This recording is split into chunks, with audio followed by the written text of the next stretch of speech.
Ipinagbabawal nga ba or mahirap nga bang gamitin itong music na provided ni Facebook sa ating ads on Reels? Diyan po sa nakikita nyo po, no?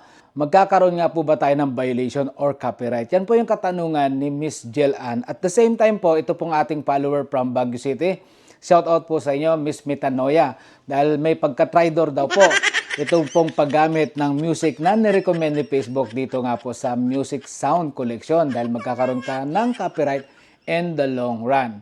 So maganda pong topic po ito. Kaya ako sa inyo, kung baguhan po kayo dito, well, panoorin nyo po ito hanggang huli. Guys, ako po, talagang gumagamit po ako niyan ng mga music sa Facebook before. Especially po nung nagkaroon po ako ng Try It Now na yan. Dahil sa pagkakaalam ko po, safe na nagamitin. Dahil nga, syempre, recommended na ni Facebook yan So, ayan po, hindi ko na po dinelete yan yung mga previous ko na mga video na kung saan lahat po yan nakamute. So, nagkaroon po ako ng copyright yan. At ipapaliwanag ko rin po sa inyo kung paano nga ba ang gagawin yan para hindi nyo na i-delete yung video na yan, papalitan nyo na lang music sa mga susunod ko pong tutorial. So, yan po, puro copyright music yan. So, ano nga po ba ang nangyari? Bakit nga ba nagkakaroon pa rin ng copyright? Especially kung kayo po ay monetize na.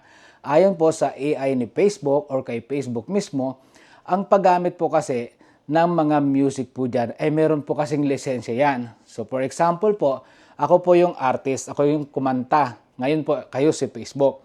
So may agreement po tayo na pwede nyong gamitin yung music na yan sa inyong Facebook pero may limitation po. Meron pong limitation, unang-una dapat may oras lang po. Hindi po buong portion ng video nyo gagamitin nyo po yung aking music. Meron lang, for example, nagsasalita ngayon, sisingita mo lang ng konti, ganun lang po siya. Kumbaga, napakalimitado. At especially guys, kung napapansin nyo po, nagkakaroon po kayo ng copyright dyan po sa alert nyo. Pagbukas nyo po yan guys, may makita po kayo dyan na accept changes, submit dispute, or delete. Makita nyo po sa bandang baba, nakalagay po yung mga territory. Ibig sabihin, meron lang certain countries na meron silang agreement kung pwede nyong gamitin itong music na provide nito pong artist kay Facebook. So yun po ibig sabihin. Kaya nga po, kapag ginamit po natin yan, magkakaroon po tayo ng copyright. Especially po, kung yan po ay more than 18 seconds. Kasi po ako, katulad po yung in-upload ko po kanina, expectation versus reality, kung napansin nyo po, tinest ko lang po yun kung magkakaroon po ako ng copyright. Pero yun po, ilang seconds lang. So, hindi pa ako nagkaroon ng copyright. So, dito naman po, balik po tayo sa Facebook Sound Collection.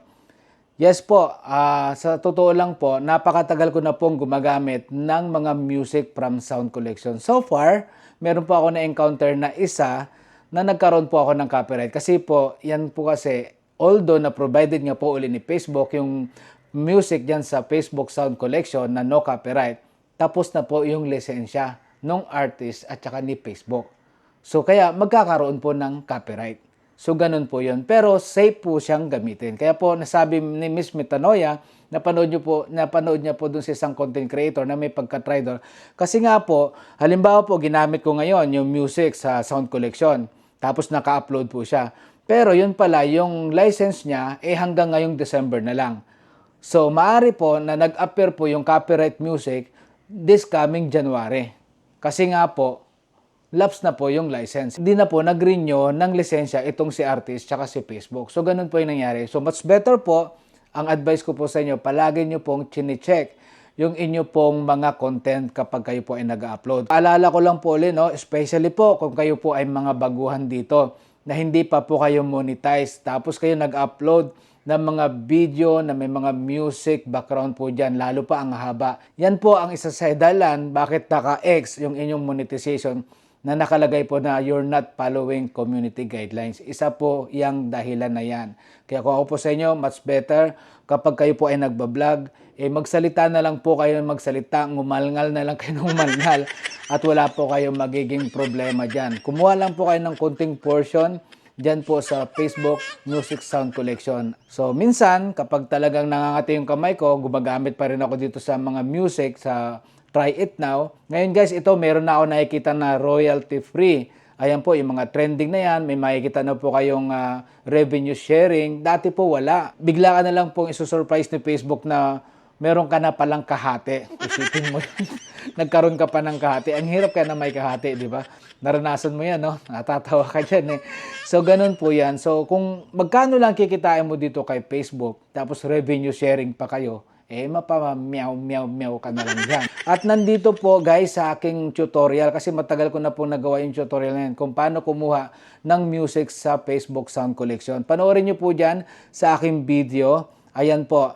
Hanapin nyo lang po sa playlist na yan. Andyan po yung buong detalye kung paano nga ba mag-download at gamitin itong Facebook Sound Collection. So remember guys parang ganito lang din po yan, no? Na wag mong ikakama kapag may period.